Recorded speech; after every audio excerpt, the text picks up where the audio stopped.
Ukraine is doing well right now. In a year where we began things briefly distracted by Venezuela, then confusingly sidetracked by Greenland, and now on an extended side mission in Iran, it is easy to overlook that point. On the other hand, because those who are still singularly focused on Ukraine are catering to a very particular audience, it is also easy to be seduced by the sensationalist takes that remain. Thus, the subject of today's geopolitics helpline question is how to split the difference.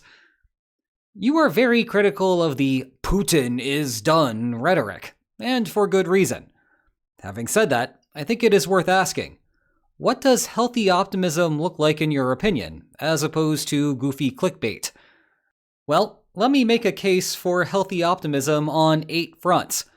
Some of these points might sound familiar to you because they play on recurring themes that I have discussed before, but it is nice to have them collected into a single video. This is also the right type of video to share with friends who are skeptical about the trajectory of the war, because there are not going to be any sensationalist takes in this video, just a calm laying out of the facts, with the proper caveats that should come along the way. Point number 1. The front is mostly frozen. I think that this is the most straightforward point to make, because people really do care about the actual lines on maps. This is what the territorial exchange looked like between Russia and Ukraine from the end of 2025 to the beginning of 2026. November was the peak for Russian gains, but many other months in 2025 looked similar to it. Then Ukraine pushed back just a little in March. Then Ukraine pushed back much more in April. Now, how one measures the front line is difficult, because it has become a soupy mix of no man's land, even without traditional trenches for us to easily measure where the parties hold firm control. Other estimates are not showing as strong of Ukrainian gains, partially because they never showed Russia conquering the territory that Ukraine has claimed back, and yet others are showing marginal increases for Russia. But what is common across the measures is that the front looks something like this, and it is not moving at a rapid rate anymore. Enough time has also passed to indicate that whatever issues arose with Russia losing access to Starlink were not just short-term problems. Indeed, Russia was supposed to be mounting an offensive in the spring. We are halfway through the season, and those numbers have yet to materialize. Look, this is a far cry from Ukraine being able to force a return to the January 2022 borders, but it is a lot better than where things stood just a handful of months ago. Point number 2. Russia's economy is in a recession. One of the things that confused the public immediately after the invasion began was how the Russian economy did not immediately collapse. That was the point of the sanctions, right? Well, Western economic leverage can do that to even a medium-sized state. Although this is underreported at the moment, Iran's economy has indeed further collapsed since the United States began blockading ships heading to and from Iranian ports. But Russia is a much, much larger country, with an economy that can be somewhat self-sustaining. So when the war started, the government ramped up deficit spending, and the economy went bananas despite sanctions somewhat pulling it back. The problem for Russia is that such spending overheats the economy, causing long-run problems like inflation and neglected infrastructure investment. Well, we are now observing those long-run consequences. Despite the government continuing to pump money into war spending, the Russian economy has entered a recession, and it is starting to affect the federal budget. On the personal level, part of why the Russian public was willing to go along with the war was because the extra demand for soldiers and weapons manufacturing was driving up wages for everyone. With the recession kicking in, the average Russian will start feeling the pinch. Hold that thought for a couple of months, when we might need to check back in to see what the consequences are. Point number 3. There is tangible evidence of Russia fragmenting.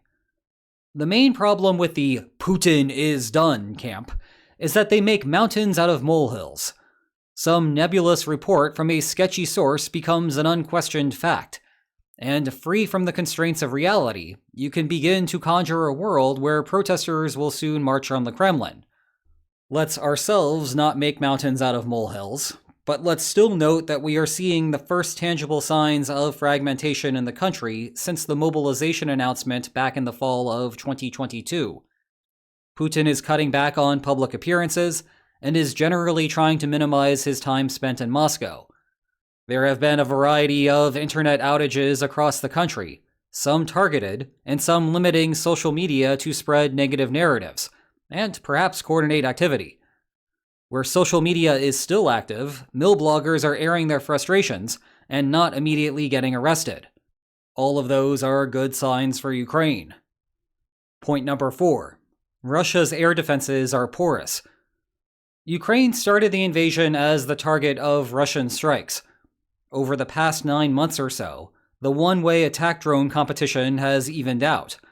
And as time marches on, it seems that Russian air defenses are losing the battle, both because Ukraine has ramped up production and because Ukraine can directly strike the defenses. Oftentimes, the metric to look at in a war is not what is currently happening, but the direction that things are going. Shout out to lovers of the first derivative. Well, the air war is getting better for Ukraine. And, moreover, the rate at which it is getting better does not seem to be slowing much. Shout out to lovers of the second derivative. To translate Newton into plain English, Russia has not yet figured out a way to solve the problem. And as Russian air defenses dwindle, more Ukrainian drones will start making it through the defense network. Point number 5. Russia has not exploited the oil shock. When Iran shut down the Strait of Hormuz, oil prices began to spike. This was a critical lifeline for Russia, as all the economic problems mentioned above get a little bit easier when a bundle of cash comes rushing into the country. And yeah, Russia has taken advantage of the higher prices, to the extent that it can sell oil on the open market. But connecting to the last point, Russia's lack of air defenses mean that the refineries in Russia are consistently on fire. On April 1st, Russia banned gasoline exports for 4 months. The knock-on effects are trickling up to crude production, plus Ukraine is striking Russian oil export platforms.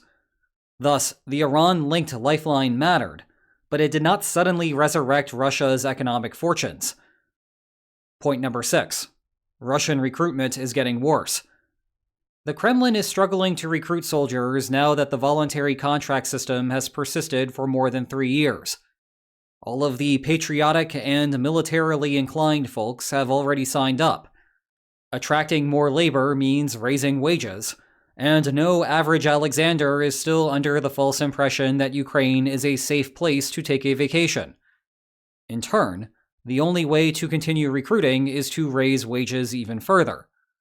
This will work, but it will further drain the productive sectors of the Russian economy, and you will be drawing further from pools of recruits with less personal commitment to the war. That will create discipline issues on the front line, affecting both overall morale and the sanity of the officers stationed there.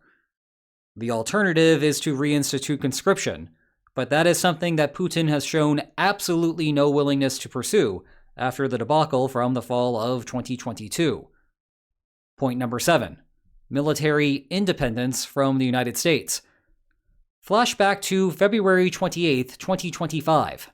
The Oval Office meltdown cast a chill across the Western world, with everyone wondering what would happen to the front lines if the United States cut all military aid for Ukraine. Fast forward a year, and almost all military aid has indeed been cut, with intelligence sharing the primary direct assistance remaining, and sales through European countries the primary indirect pathway remaining. Yet Ukraine persists. To add some further optimism for Ukraine here, this is about the worst that the bilateral relationship can get. 6 months from now, the midterm elections will likely shift control over the House of Representatives to the Democrats. The Senate could flip as well. The next presidential election is 2.5 years from now, and it is hard to imagine that the next administration will be as bad for Ukraine as the current situation. Even if, say, J.D. Vance wins, he is still more of a Putin skeptic than Trump is. And it is a whole different ballgame if a Democrat wins, and aid returns to Biden levels. Point number 8. Europe has filled the void. On the opposite side of the same coin as the previous point, European countries have filled the void that the United States created by cutting aid to Ukraine. Military spending on the continent is reaching new highs, and Ukraine is the primary beneficiary of that spending. Unlike questions regarding the United States, the long-run outlook for Europe is one of concern. If the United States reinstitutes a posture in line with the historical norm, there is no guarantee that European countries will continue investing in their militaries.